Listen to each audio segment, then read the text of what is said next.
close out, you know, I had some news clippings that I was going to read and some stuff I wanted to read because I wanted to show this, that when it come to slavery or come to punishment, color meant nothing.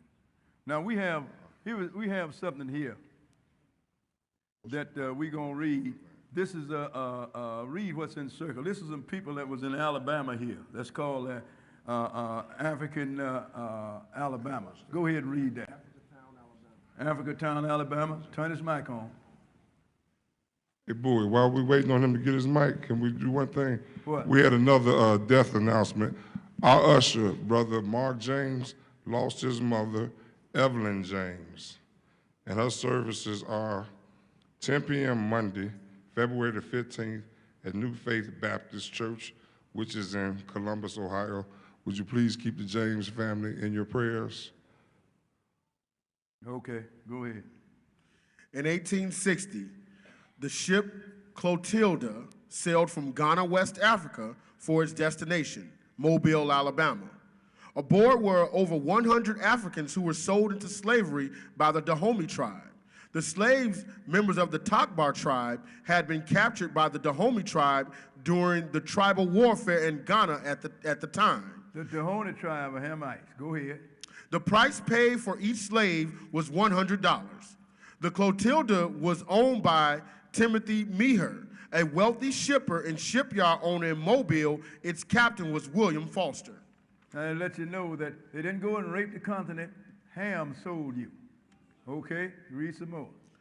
Zora Neale Hurston interviewed with the last survivor of the Clotilda incident, whose name at the time was Cudjoe Lewis.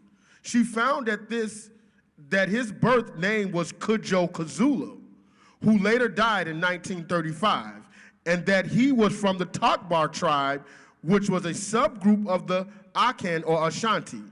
Now, you heard of the Ashanti, right? Mm-hmm. Go ahead.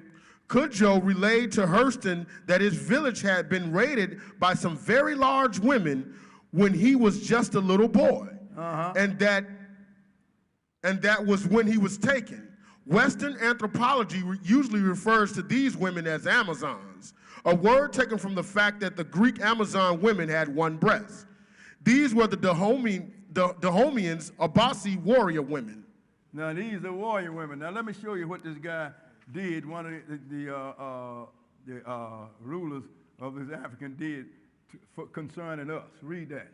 Ambassador Cyril Ogwin of Benin, formerly Dahomey, recently apologized for his country's role in selling up to 3 million Africans into slavery. Ain't that something?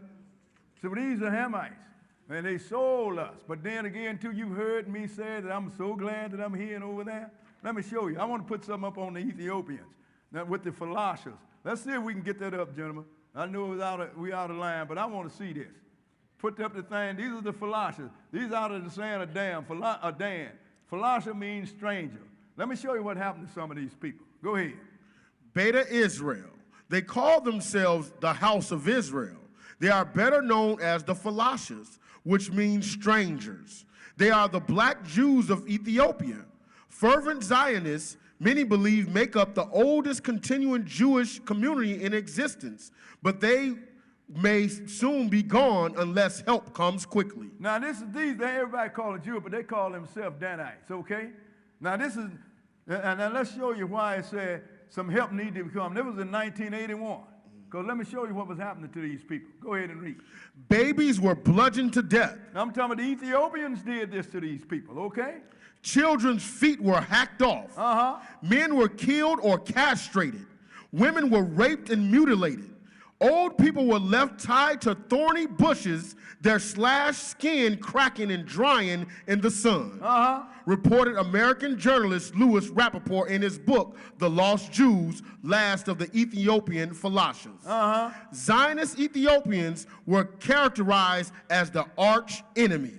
Ain't that something? Over here we the enemy. Over there we the arch enemy. Go ahead. In 1981, schools supported by the Jewish Organization for Rehabilitation and Training were shut down, and falashas have been thrown into prison and sold into slavery, a continuing practice in the Horn of Africa. Don't that sound familiar? This going here with your African brother. And I got something else. And back in the 1960s, there was a war between the Nigerians and the Ghanites, which are called the Biafrans. They killed over 1 million Biafrans, which we know as the Igbos or the Igbo. Over 1 million. And they had them as public enemies, sisters and brothers. This is what they did to us. The same thing other people did to us. No matter where we was, we got the same treatment. Color had nothing to do with it. It was the curse. Y'all understand? Okay, I'm sorry for holding you that long. Now, if you can stand.